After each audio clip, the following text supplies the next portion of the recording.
Good morning, and we are now on day 6 of the National Recount exercise.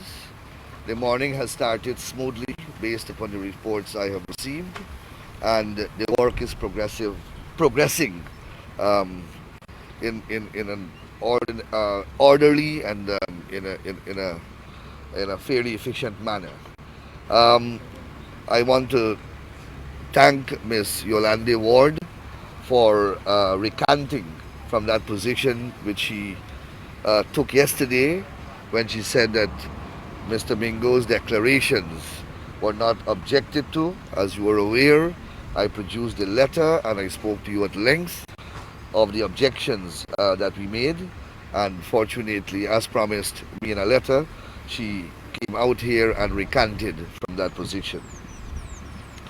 Um, Another thing that is unfolding is that as the day progresses, Mr. Mingo's fraud is being unraveled. I posted today on my Facebook page a random sample of about 6 boxes, which shows the 6 boxes alone show that Mingo's tabulation and declaration unlawfully and fraudulently awarded hundreds of votes to the APNU AFC. Um, what I found strange is in a news report, I think done by Newsroom, which I didn't see any objection to by Mr. Alexander. Mr. Alexander is being quoted as saying that he is not advocating and he's not supporting a call for a comparison to be made of Mingo's fraudulent declaration with the statement of recount or the statement of poll in GCOM's possession. I find that to be an extraordinary statement because Mr. Mingo has committed the vilest fraud, electoral fraud over the past 3 decades in the Western Hemisphere. And he's an agent of GCOM. He's a returning officer appointed by GCOM.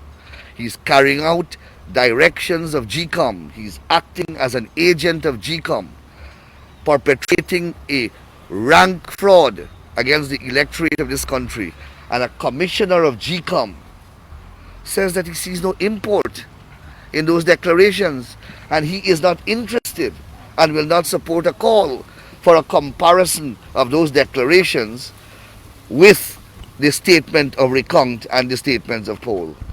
In any part of the world, a commissioner saying something like that would have been dismissed instantaneously, especially since this is a commissioner who is advocating for Mingo's declaration to be retained and to be held in abeyance.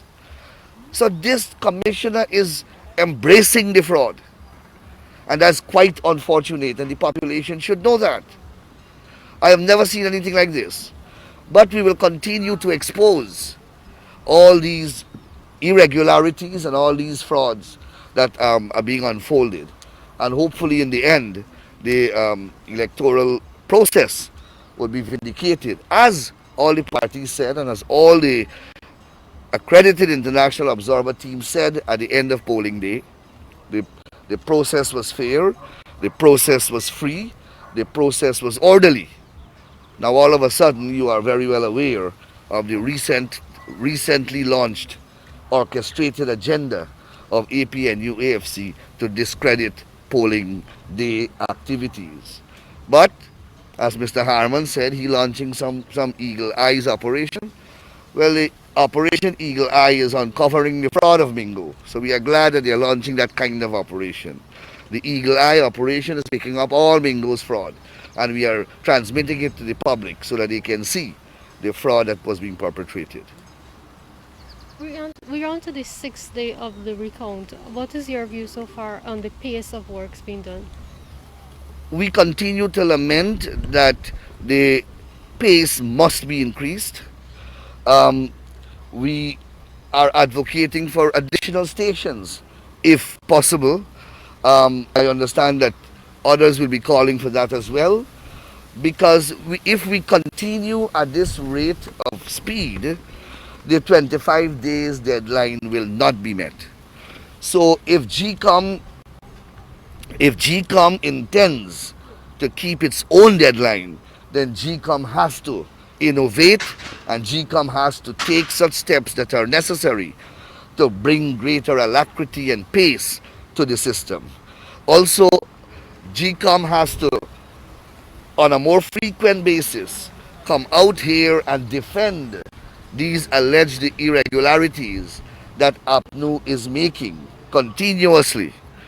This election, as we have said from the beginning, is not a PPP elections. This election was an election that was managed by GCOM. Rather than Mr. Alexander come here and try to defend Mingo in this surreptitious way, he should be defending that process that he managed as a commissioner. And Mr. Corbyn and Mr. Trotman and Mr. Lowenfield and Ms. Myers and the chairperson must all come out here and defend the processes that are coming under attack by the APNU. It is not the PPP's obligation or responsibility to come and defend all these ridiculous and preposterous allegations that are being made on a daily basis. Alexander Trotman and Mr. Corbyn, Mr. Lowenfield, Yolande Ward, the chairperson, Ms. Myers, you must call upon them. And when you get an opportunity, you must ask them to defend these allegations that are being made. Because at the end of the day, they are an independent body and they manage the elections as they are required to do under the law and the constitution of our country. Thank you. You're welcome.